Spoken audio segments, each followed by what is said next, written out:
The industry we decided to focus on is the retail industry because it is incredibly dynamic, data-intensive, and continuously improves, especially with the growth of e-commerce and shifts in consumer behaviours. It is a large industry in New Zealand with retail sales per person reaching 1,321 New Zealand dollars in June of 2021, stated by Stats NZ. As far as what roles we took on as a group, we separated where we were strongest. Amy and Gina worked together on analysing which gender had the highest transaction amount for the product category on clothes, what percentage of units were purchased on weekends, and lastly, they analysed what age group has the highest average order total. Evie concentrated on how clothes sales change and how price range impacts the units purchased for beauty products. Kate examined which age group spends the most overall. We all also worked together on the design of the Power BI dashboards and with the review of all of our work. In this project, we emphasised analysing a retail dataset and attempted to answer questions regarding consumer trend analysis and purchasing behaviour analysis. The dataset we utilised comprises of transactional dates, product types, and even includes the customer's age, gender, quantity bought, and their corresponding total spend.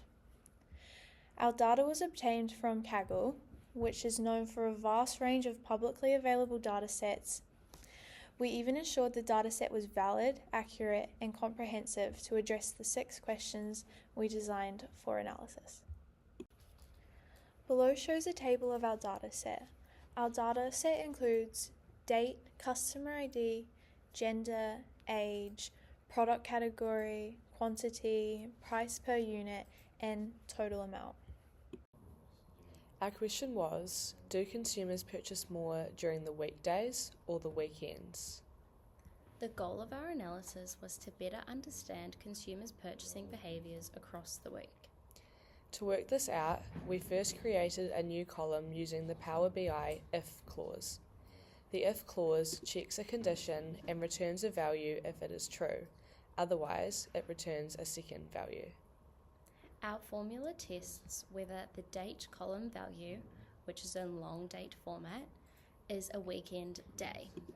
If this is true, the value weekend is returned, and if it is false, weekday is returned. We then turned our data into a pie chart visual because we found that this effectively highlighted the comparison between weekday and weekend purchases. We found that consumers purchase more during the weekdays rather than the weekends, with only 702 purchases falling on the weekend and 1,812 purchases falling on the weekdays. This works out at 27.92% of consumer purchases falling on Saturday or Sunday and 72.08% of consumer purchases falling on Monday, Tuesday, Wednesday, Thursday or Friday. This result aligns with typical consumer sale patterns and makes sense as the majority of the best major online sale events take place during the week, such as Black Friday. This could explain the higher purchase activity during the weekdays. Another explanation for this could be people browsing online during work hours or wanting to purchase during the week in order to have their products delivered ahead of the weekend. This insight could help businesses to optimise the timing of their marketing efforts when they run their promotions and even inventory planning. We would suggest to any businesses that they should advertise during the weekends and run the actual promotion during the week to get the most customer engagement and return on their investment. This would mean that they are potentially targeting over 70% of their audience effectively. After creating our visual, a challenge we faced was that it was hard to interpret accurately because we couldn't see which specific days of the week had the highest percentage share of purchases. We figured out that the weekend days, Saturday and Sunday, make up a total of 28.57% of the entire 7-day week, which is almost the exact same percentage share of the weekend purchases in our data visual. If we were to do this again, We would find a way to represent every day separately as opposed to grouped into weekday and weekend to more accurately understand consumers' purchasing habits. Our second question we chose was which age group spends the most overall.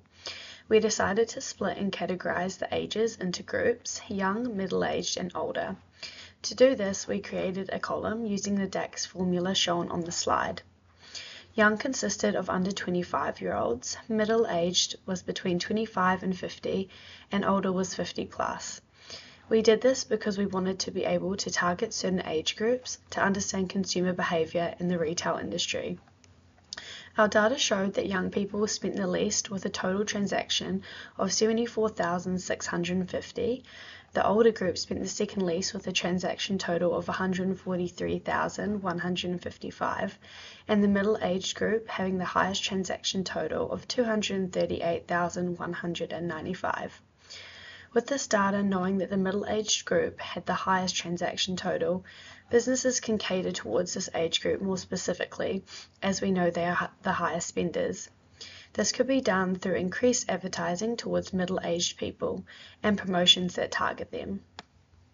We chose to display our data as a bar graph that is visually straightforward, making it easy to interpret, as at first glance you can see which is the highest without thinking too deeply about it. Bar graphs make it easy to compare the age groups side by side, so you can easily analyze the data by the heights of the bar. This was also the best option for the visualization, as we are working with categorical data such as young, middle-aged, and oldest. One challenge we came across was when we were creating our DAX formula, we tried to class the young age group as 0 to 25, middle age as 25 to 50, and older as 50 plus. However, Power BI did not recognize the dash and would not allow it for the DAX formula, so we had to take it out and remake our formula. Instead, we had to group the ages and use the greater than and less than symbol instead. Another challenge we found with the dataset is that it only had data for 2023, which is a very short time frame and makes the dataset weaker. If we had data from a greater time period, we could get greater insights from the data. Lastly, if we had subcategories, for example, in clothing, knowing the certain types of clothing purchased would have allowed us to see exactly what customers are buying. This would have then allowed us to be able to cater more specific products towards the middle age group to further increase the transaction amounts. The use of having different colours helps in separating the data and making the visualizations clearer and more understandable. We used orange because it is a safe colour for all eye types to see. Even colourblind individuals will be able to comprehend and visualise our datasets. We made sure that we kept a pattern of using the same colours on all of our visualizations of the different questions, with the same fonts and sizes to ensure cohesiveness and clarity the whole way through.